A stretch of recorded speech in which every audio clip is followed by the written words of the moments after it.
नमस्कार, स्वागत है आपका दिल्ली 24 में और दिल्ली 24 के खास शो दिव्या की पाठशाला में। और मैं हूं आपके साथ दिव्या अग्रवाल। हमने बात की स्कूली शिक्षा में बदलाव की, यानी जब राष्ट्रीय शिक्षा नीति 2020 लागू हो जाएगी, जो ऐसा माना जा रहा है कि 2024 तक लागू हो भी जाएगी। अब हम बात करेंगे कॉलेज एजुकेशन की। जैसे ही कॉलेज का नाम आता है, कुछ मन में गुदगुदी होती है, पेट में गुदगुदी होती है। ये लगता है कि जैसे स्कूल में हम बहुत डिसिप्लिन मोड में रहते थे, तमाम रूल्स रेगुलेशंस फॉलो करते थे। जब हम कॉलेज में जाएंगे तो हम पूरा फ्री बर्ड की तरह हो जाएंगे, क्योंकि ऐसा ये ह्यूमन बिहेवियर है। जिस जगह पे हम होते हैं, हमें उससे दूसरी जगह ज्यादा बेहतर लगती है। लेकिन यकीन मानिए, स्कूल से बेहतर टाइम कोई नहीं है। कॉलेज एक मैजिकल टाइम है, लेकिन जब आप कॉलेज में होंगे और अपने स्कूल के बाहर से जा रहे होंगे, तो जाहिर तौर पर एक बार स्कूल जरूर पूछेगा, हे हाउस द जोश। तब आपको कहना पड़ेगा कि जोश तो ठंडा हो गया, क्योंकि कॉलेज में कोई रूल्स रेगुलेशंस नहीं होते।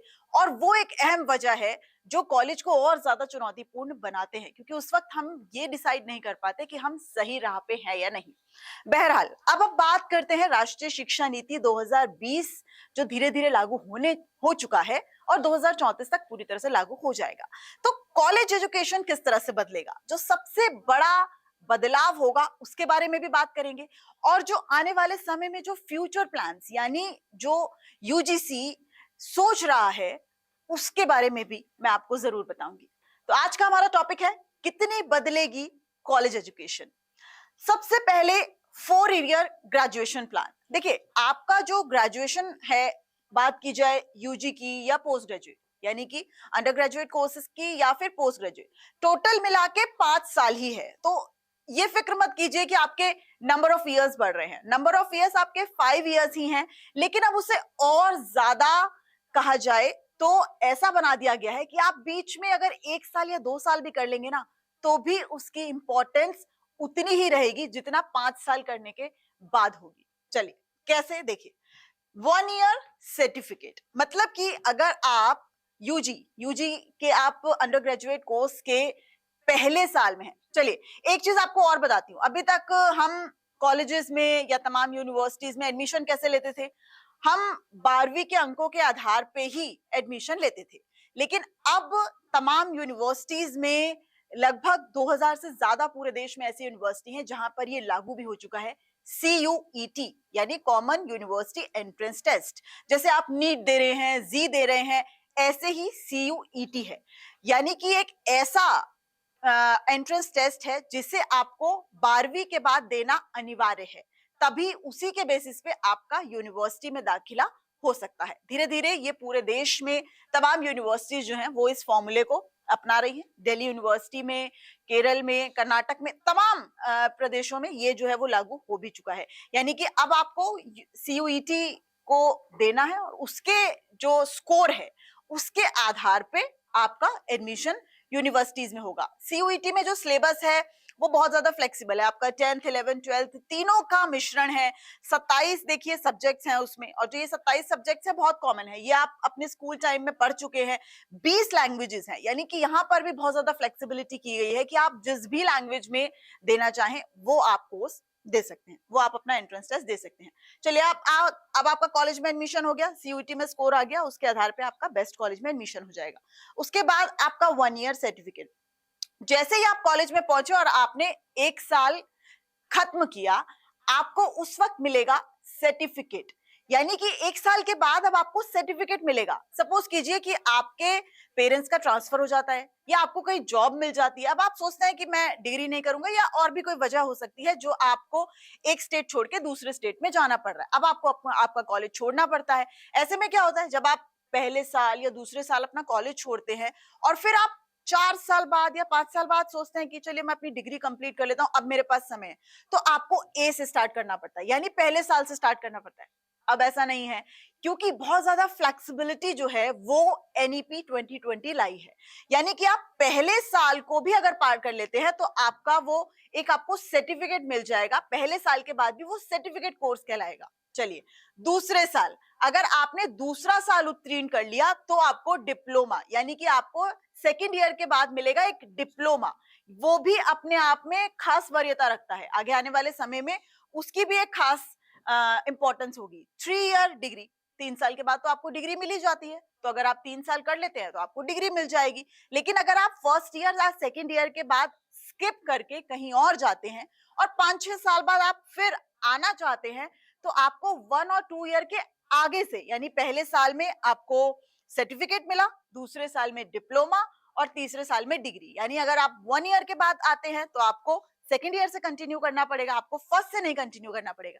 सेकेंड में आते हैं तो आपको थर्ड से कंटिन्यू करना पड़ेगा। ये एक बहुत इंपॉर्टेंट पार्ट है। फोर्थ ईयर रिसर्च, देखिए ये एक एड ऑन किया गया है। अभी तक ग्रेजुएशन कितने साल का होता है, यानी यूजी 3 साल का, लेकिन इसे अब 4 साल का बना दिया गया। यानी 3 साल में आप डिग्री लीजिए, चौथे साल आप रिसर्च कीजिए। रिसर्च क्यों है, देखिए आने वाले समय में स्किल बेस्ड एजुकेशन या रिसर्च बेस्ड एजुकेशन बहुत इंपॉर्टेंट होने वाली है। और अगर आप रिसर्च करेंगे ना, तो आप यकीन मानिए आपको बहुत सारे ऐसे इन पॉइंट है जो आपके लिए ओपन हो जाएंगे, बहुत आसानी से आपको जॉब मिल सकती है। यानी कि आपको यूजी में ही अब रिसर्च भी करना होगा।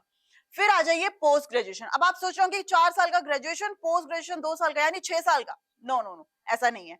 4 साल का ग्रेजुएशन है, लेकिन पोस्ट ग्रेजुएशन 1 ही साल का। अगर आप 4 साल ग्रेजुएशन कर लेते हैं तो आपको पोस्ट ग्रेजुएशन के लिए सिर्फ और सिर्फ 1 साल देना है। लेकिन अगर आपने 3 साल का ग्रेजुएशन किया तो आपको पोस्ट ग्रेजुएशन के लिए 2 साल देना होगा। यानी कि टोटल ग्रेजुएशन के लिए आपको 5 साल ही देना होगा। पूरी फ्लेक्सिबिलिटी इन 5 सालों के दौरान रखी गई है। 1 साल के बाद भी आप छोड़ सकते हैं, 2 के बाद, 3 के बाद, यानी कि आप आराम से जो अपनी ग्रेजुएशन है वो अब कंप्लीट कर सकते हैं। ठीक है, उसके बाद देखिए 3 इंपॉर्टेंट एंट्रेंस टेस्ट होते हैं, नीट, जी और सीयूईटी। नीट में क्या होता है, फिजिक्स, केमिस्ट्री, मैथ्स। जी, फिजिक्स, केमिस्ट्री, बायो। और सीयूईटी मैंने बताया 27 सब्जेक्ट्स इन 20 लैंग्वेजेस। उसमें आपकी मदर लैंग्वेज भी है, स्टेट लैंग्वेजेस भी है और नेशनल लैंग्वेज भी है। इसको जो है आने वाले वक्त में एक एग्जाम बनाने की तैयारी कर रहा है यूजीसी। ये बहुत बड़ा बदलाव आने वाला है। अभी तक आपको इन तीनों के लिए अलग अलग एग्जाम देना पड़ता है। यानी कि अगर आपको कॉलेज में या यूनिवर्सिटी में टेस्ट देना है तो उसके लिए आपको सीयूईटी करना पड़ेगा। अगर आप नीट का दोगे तो उसके लिए आप अलग एग्जाम दोगे, इंजीनियरिंग के अलग, मेडिकल के लिए अलग। लेकिन आने वाले वक्त में इन तीनों को एक कॉमन एग्जाम बनाने की तैयारी कर रहा है। और यकीन मानिए अगले 1 या 2 साल में इसे लागू भी कर दिया जाएगा। तो ये एक बड़ा बदलाव होने वाला है जिस फ्यूचर प्लान की हम बात कर रहे हैं। यानी जो ग्रेजुएशन प्लान की बात मैंने बताई वो अब लागू हो चुका है। फ्यूचर प्लान में वो है जो मैंने बताया, नीट, जी और सीयूईटी, इन तीनों का एक कॉमन एंट्रेंस टेस्ट बनाया जाएगा। यानी कि आपको 3 अलग अलग एग्जाम देने की जरूरत नहीं है, एक ही टेस्ट दीजिए और तीनों को आप क्लियर कर सकते हैं। उसके बाद आप जिस फील्ड में जाना चाहें जा सकते हैं। इंडियन नॉलेज सिस्टम कोर्स, देखिए सबसे ज्यादा जो राष्ट्रीय शिक्षा नीति 2020 है उसका मुख्य केंद्र है कि जो छात्र हैं वो अपनी इंडियन नॉलेज, जो अपने मूल्य हैं, जो अपने भारतीय मूल्य हैं, संस्कार हैं, उनको पहचाने। हम लगातार तमाम यूनिवर्सिटीज में देखते हैं कि छात्रों का बहुत ज्यादा विरोध प्रदर्शन सामने आता है और उस विरोध प्रदर्शन को रोकने के लिए छात्रों के अंदर अपनी भारतीय मूलों या भारतीय संस्कृति को लेकर जो एक अहमियत होती है वो जगाने के लिए ये एक नई शुरुआत की जा रही है।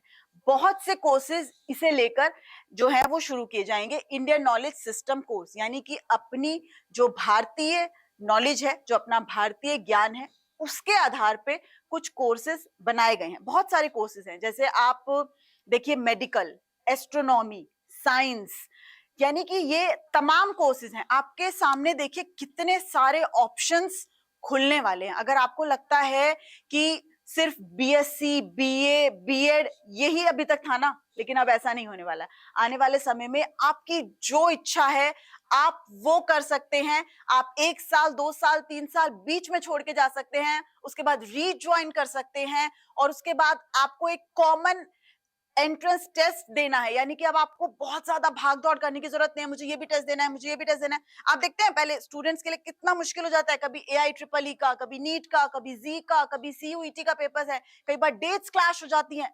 इतना ज्यादा स्ट्रेस नो बाबा नो, इतना स्ट्रेस नहीं चाहिए।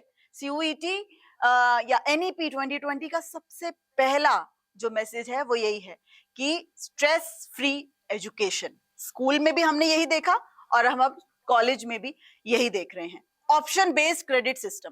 देखिए स्कूल्स में जब हम होते हैं हमें कितने सारे सर्टिफिकेट मिलते हैं। हम किसी स्पीच में जा रहे हैं, हम संस्कृत श्लोक में जा रहे हैं, हम फुटबॉल में जा रहे हैं, हम क्रिकेट में जा रहे हैं, बहुत सारे सर्टिफिकेट। मेरे पास तो मेरे फोल्डर में बहुत सारे सर्टिफिकेट्स हैं, लेकिन उन सर्टिफिकेट्स का क्या? कुछ नहीं, जीरो। ऐसा नहीं है। अब आप स्कूल में सर्टिफिकेट्स लीजिए, कॉलेज में सर्टिफिकेट लीजिए, यहां वो काम आएगा। मिनिस्ट्री ऑफ एजुकेशन की साइट पे जाइए, यहां पे जाइए, credit score, this is called credit score. और ऐसे करके आप अपना क्रेडिट स्कोर बढ़ा सकते हैं। ज्यादा से ज्यादा कंपटीशन में हिस्सा लीजिए, ओलंपियाड में हिस्सा लीजिए, फुटबॉल, क्रिकेट, जहां मन होता है वहां हिस्सा लीजिए। स्कूल्स के, कॉलेजेस के तमाम जितने भी कॉम्पिटिशन है उसमें हिस्सा लीजिए, क्योंकि वो आपका क्रेडिट स्कोर बनने वाला है। और उस जो आप मिनिस्ट्री ऑफ एजुकेशन की साइट पे जाएंगे वहां क्रेडिट स्कोर आएगा। उस क्रेडिट स्कोर में अपने इन स्कोर्स को डालते रहिए कि मैंने ऐसा किया। सपोज मैं बीए कर रही हूँ, बीए करते करते मेरा मन हुआ कि मुझे फुटबॉल खेलना है, मैंने फुटबॉल खेलना स्टार्ट कर दिया, मैं स्टेट लेवल तक चली गई। वो जो सर्टिफिकेट मुझे मिलेगा ना, उसको मैं अपने क्रेडिट स्कोर में ऐड करूंगी। आने वाले समय में वो सर्टिफिकेट मुझे स्पोर्ट्स कोटे से पोस्ट ग्रेजुएशन में एडमिशन दिला सकता है। बिल्कुल ऐसा हो सकता है, आप भी ऐसा करिए। तो अगर आप कोई भी कोर्स कर रहे हैं, उस कोर्स को छोड़कर आप दूसरे सब्जेक्ट में दूसरा कोर्स करना चाहते हैं, वो भी आप कर सकते हैं। नेक्स्ट मैं बताती हूँ, मल्टीपल एंट्री एग्जिट। सपोज मैं दिल्ली यूनिवर्सिटी से बैचलर ऑफ आर्ट्स कर रही हूँ, लेकिन एट द सेम टाइम मैं बैचलर ऑफ आर्ट्स यानी पॉलिटिकल साइंस, कॉमर्स, यही सब होता है ना, इकोनॉमिक्स, यही पढ़ते हैं। लेकिन मेरा मन है कि मैं बायोलॉजी भी पढूं, तो मैं बायोलॉजी के लिए मैं सोचती हूँ कि मैं दूसरा कोर्स कर लेती हूँ जेएनयू से। अब एट द सेम टाइम मैं दिल्ली यूनिवर्सिटी में पढ़ रही हूँ जेएनयू। यस, आपको वो दिल्ली यूनिवर्सिटी के साथ साथ जेएनयू दूसरी यूनिवर्सिटी भी आपको एडमिशन देगा। यानी एट द सेम टाइम आप दो कोर्सेज कर सकते हैं। पहले ऐसा नहीं था, लेकिन अब मल्टीपल एंट्री एग्जिट, यानी आप एक समय पे कई जगह एंट्री और एग्जिट कर सकते हैं। कोई दिक्कत नहीं है, बस आपको अपने हुनर को तलाशना है, आपको अपने इंटरेस्ट को तलाशना है। क्योंकि अब एजुकेशन ऐसा बनाया जा रहा है जो कि आपको जॉब देने वाला बनाएगा, जॉब लेने वाला नहीं। ये यानी कि अभी तक हम सिर्फ और सिर्फ स्कूल और कॉलेज में या यूनिवर्सिटीज में इसलिए जाते थे कि हमें जॉब चाहिए, लेकिन अब आपको एनईपी 2020 ऐसा बनाएगा कि आप दूसरों को जॉब दे सके। तो स्टे ट्यून्ड विद अस और देखते रहिए दिव्या की पाठशाला।